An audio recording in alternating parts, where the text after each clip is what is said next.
Իրանի պաշտպանության նախարարը հայտարարել է, եթե Վաշինգտոնի հետ միջուկային բանակցությունները արդյունք չտան եւ Իսլամական Հանրապետության վրա ճնշում գործադրվի, ցանկացած հնարավոր ագրեսիայի դեպքում ամերիկյան կորուստները ավելի մեծ կլինեն եւ ԱՄՆ-ն ստիպված կլինի լքել տարածաշրջանը։ Ազիզ Նասիրզադեն նշել է, ամերիկացի որոշ պաշտոնյաներ բանակցությունների ընթացքում սպառնալիքներ են հնչեցրել, որ միջուկային գործարքի չհասնելու դեպքում կարող են ուժ կիրառել Իրանի դեմ։ Թեհրանը դեմ է նման հեռանկարին, սակայն Վաշինգտոնը պետք է գիտակցի, որ տարածաշրջանում ամերիկյան բոլոր բազաները մեր հասանելիության սահմաններում են, նախազգուշացրել է պաշտոնյան։ Նրա խոսքով Իսլամական Հանրապետությունը զգալի հաջողությունների է հասել պաշտպանության ոլորտում։ Մեր վերջին նվաճումը անցած շաբաթ 2 տոննա մարտագլխի կոֆրթիրի հաջող փորձարկումներ, հավելել է Նասիրզադեն։ Թրամփն էլ հայտարարել է, որ այլևս այդքան էլ վստահ չէ, որ Իրանի հետ միջուկային ծրագրի վերաբերյալ համաձայնագիր կկնքվի։ Միևնույն ժամանակ նա հավատացրել է, չի ցանկանում պատերազմել Իսլամական Հանրապետության դեմ։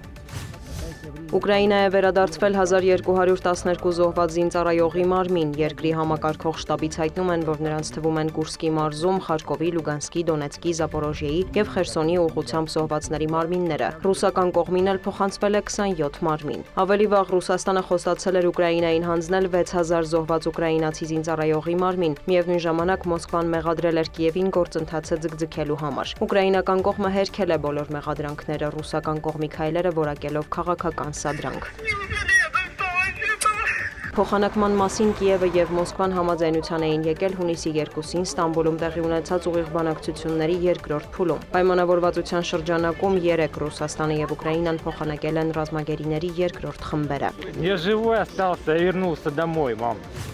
Ռուս-ուկրաինական բանակցություններում Մոսկվայի պատվիրակության ղեկավար Ռուսաստանի նախագահի օգնական Վլադիմիր Մեդինսկին հայտարարել է, եթե Կիևը չգնա փոխզիջումների, ավելի շատ տարածքներ կկորցնի։ Մենք խաղաղություն ենք ցանկանում, սակայն եթե Ուկրաինան շարունակի առաջնորդվել ուրիշների ազգային շահերով, ստիպված կլինենք արձագանքել, նախազգուշացրել է ռուս պաշտոնյան։ Նրա խոսքով Ռուսաստան-Ուկրաինա հակամարտությունը ընդհանուր պատմություն եւ լեզու ունեցող երկրների միջև եղբայրասպան պատերազմ է, որը Մոսկվան ցանկանում է հնարավորինս արագ վերջացնել։ Հիշեցնենք, Ռուսաստանը պահանջում է Ուկրաինայից հրաժարվել ռազմական դաշինքներին եւ կոալիցիաներին անդամակցելու մտադրությունից, ունենալ չեզոք ոչ միջուկային կարգավիճակ, Ռուսաստանի կազմում ճանաչել Ղրիմը, Լուգանսկը, Դոնեցկը, Զապորոժիեի եւ Խերսոնի մարզերը, հրաժարվել այլ երկրների հետ ռազմական գործակցությունից, կրճատել բանակը, ռուսաց լեզվին տալ պաշտոնական կարգավիճակ եւ այլն։ Կիևը անիրատեսական վերջնագիր է որակում ռուսական պահանջները։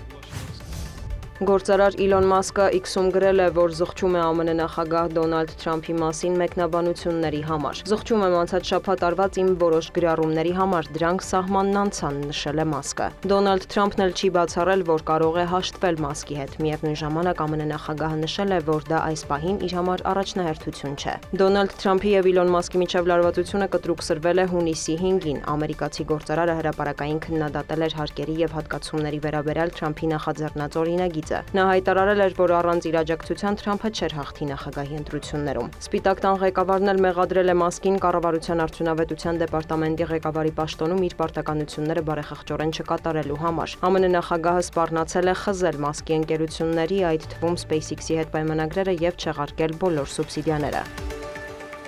Դիանա Գասպարյան, լուրեր։